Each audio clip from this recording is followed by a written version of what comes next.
आहे की जे भारतीय हवामान विभागाची स्थापना कशा पद्धतीने झालेली आहे, कोणत्या वर्षी झालेली आहे ते द्या दिलेलं आहे. म्हणजे या वर्षी जर आपण विचार केला ना 2025ला 15 जानेवारी 2025ला भारतीय हवामान खात्याच्या स्थापनेला 150 वर्ष पूर्ण होत आहे. त्यामुळे ही महत्वाची न्यूज येते. मग लक्षात घ्या, भारतीय हवामान खातं हे कोणत्या ठिकाणी कामात येत असेल तुम्ही विचार करा की त्याचं काय कशा पद्धतीने होईल.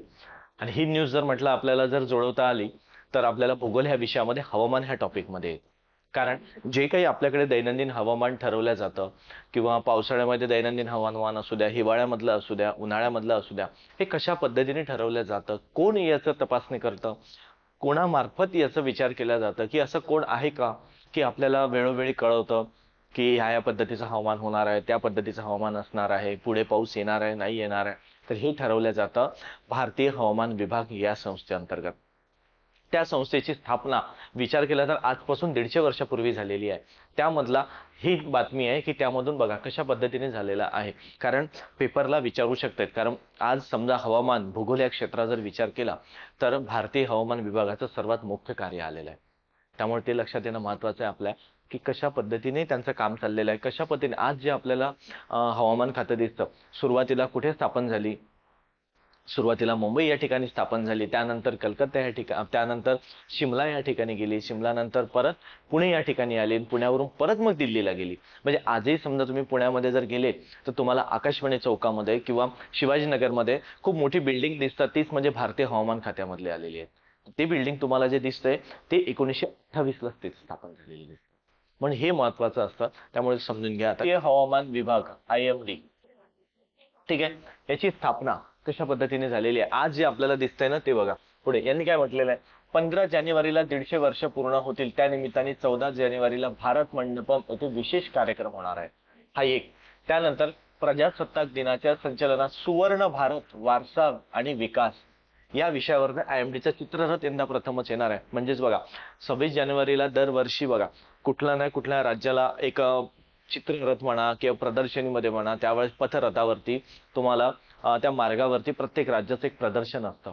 प्रत्येक राज्याचं एक संस्कृती असतं, त्यांच्या त्यांच्या पद्धतीने एक संस्कृती दर्शवण्याचं काम केलं जातं. तर त्यामध्येच लक्षात घ्या की त्यांनी काय म्हटलेलं आहे, 14 जानेवारीला 26 जानेवारी प्रजासत्ताक दिनाच्या वेळेस त्यांनी काय केलं, हा चित्ररथ याला 150 वर्ष पूर्ण होत असल्यामुळे हा तिथे प्रदर्शित करण्यात येणार आहे. हे महत्वाचं आहे मुद्दा. आणि यात नंतरही दरवर्षी बघा तुम्हाला चालू घडामोडीमध्ये प्रश्न आलेले आहेत की कोणत्या राज्याला कोणत्या चित्ररथाला कुठलं पारितोषिक मिळालेलं आहे.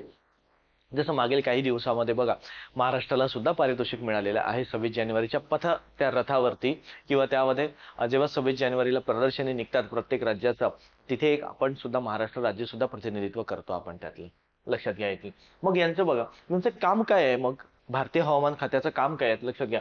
ढगांची निर्मिती, पावसाचा प्रवास व पर्जन्याच्या प्रक्रिया व पावसाचे वैज्ञानिक मोजमाप यांच्या नोंदी करण्याचे दाखले हे काम करत असतात. लक्षात घ्या हे एक महत्वाचं आहे त्यामध्ये की कशा पद्धतीचं काम करतं. मग त्यांच्याकडे ढगांची निर्मिती कशा पद्धतीने होतं, पावसाचं प्रमाण कसं आहे, कसं राहणार आहे, पाऊस येणार आहे नाही येणार आहे, किंवा या प्रकारचं हवामान की कुणाला हानिकारक असणार आहे ते प्रमाण, कुठे वादळ निर्माण होणार आहे का, हे सर्व म्हणजे एखादी हानी होण्याच्या आधी आपल्याला माहिती देतं किंवा आपल्याला जागं करतं ते हवामान खातं. ठीक आहे. त्यामध्ये काय म्हटलेलं आहे, 7व्या शतकाच्या आसपासचे कालिदासाचे मेघदूत तर प्रसिद्धच आहे. बघ 7व्या शतकामध्ये कवी कालिदासांनी मेघदूत लिहिलेला आहे, ग्रंथ लिहिलेला आहे, हे लक्षात घ्यायचं. बघा IMDचा 150 शतकी म्हणजे 150 वर्ष प्रवास हा भारतासारख्या अवाढव्य देशाच्या, ते महत्वाचं तेवढं. ठीक आहे. त्यानंतर लक्षात घ्या याची स्थापना कशा पद्धतीने झाली आता हे एक महत्वाचं आलेलं आहे. ठीक आहे. बघा सन 1826 मध्ये स्थापन झालेल्या वेगळ्या बॉम्बे वेधशाळेने सुरुवातीच्या हवामान खात्याने सुरुवातीला बघा कुठे झाले ते बॉम्बे हवामान खात्यामध्ये. हा एक महत्वाचा मुद्दा येतो. त्यामुळे बघा यांनी काय म्हटलं, इंडिया कंपनीने भारताच्या 7व्या बघा 1875 मध्ये कलकत्ता या ठिकाणी दिले. हे एक महत्वाचं आहे. बघा याचा पूर्ण डिटेल मध्ये मी तुम्हाला पेज मध्ये घेऊन जातो. स्थापना येतोय IMD. ठीक आहे. IMDची भारतीय हवामान विभागाची स्थापना बघा स्थापना झालेली आहे ती 15 जानेवारी 1875ला. ठीक आहे. 15 जानेवारी 1875 म्हणजे जर विचार केला तर आज 15 जानेवारी 2025ला झालंय ते 150 वर्ष पूर्ण. आलं लक्षात? मग ही स्थापना कोणी केली हे त्याचं नाव येतं. मग ही स्थापना केली आहे ती H.F. ब्लॅनफोर्ड ह्या व्यक्तींनी. हा ब्रिटिश अधिकारी होता एक, बरोबर. H.F. ब्लॅनफोर्ड ह्या व्यक्तीने स्थापना केलेली आहे. H.F. ब्लॅनफोर्ड लक्षात घ्या, ह्या व्यक्तीने स्थापना केली यांची स्थापना.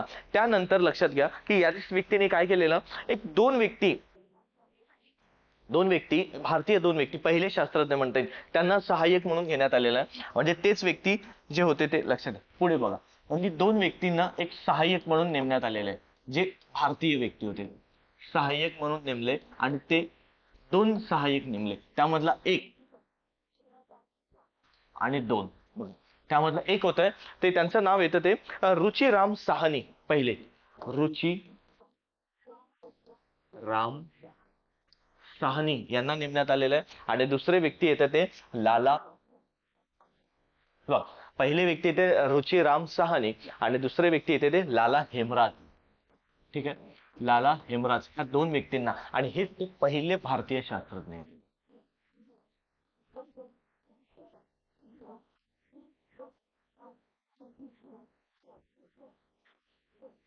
पहिले भारतीय शास्त्रज्ञ आहेत. त्याच नंतर बघा यांनी कशा पद्धतीने पुढे काम करायला सुरुवात केली. आणि मग यांनी काय केलं, हे मुख्यालय जे होतं हे मुख्यालय कुठे स्थापन झालेलं म्हटलं मी सुरुवातीला, बघा ब्लॅनफोर्ड यांनी स्थापन केले होतं ते होतं ते मुंबई या ठिकाणी. ठीक आहे, हे स्थापन झालंय ते मुंबई.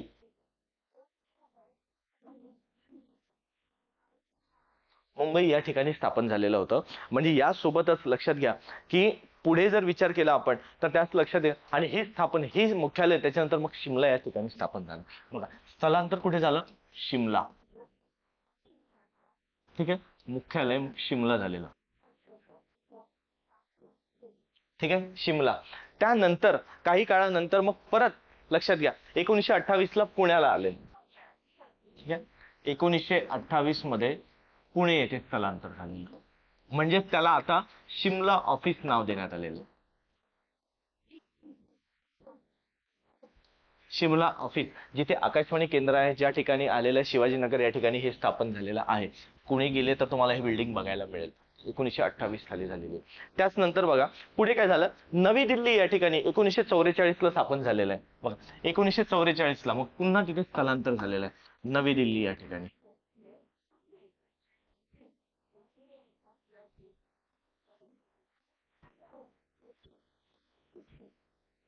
नवी दिल्ली या ठिकाणी स्थलांतर झालंय. बघा मित्रांनो, 1875 ला मुंबईमध्ये, त्यानंतर मुख्यालय शिमलाला गेलं, शिमला नंतर परत पुण्याला आलं म्हणजे महाराष्ट्रामध्ये आलं 1928 ला. त्यानंतर 1944 ला नवी दिल्ली या ठिकाणी. पण त्यानंतर लक्षात घ्या भारत स्वतंत्र झाला तो 1947 ला, आणि 1948 ला भारत हा जागतिक हवामान संघटनेचा सदस्य झालेला. म्हणजे इथेच बघा यानंतर येतोय, यानंतरचा काळ म्हटलं इथे 1948 ला भारत जागतिक हवामान संघटनेचा सदस्य झाला.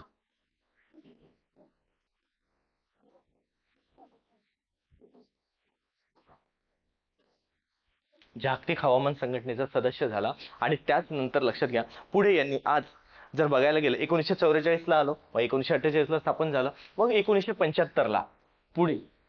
ठीक आहे, 1975 ला दिल्ली या ठिकाणी मौसम भवन बांधण्यात आलेलं आहे. ठीक आहे, 1975 ला दिल्ली या ठिकाणी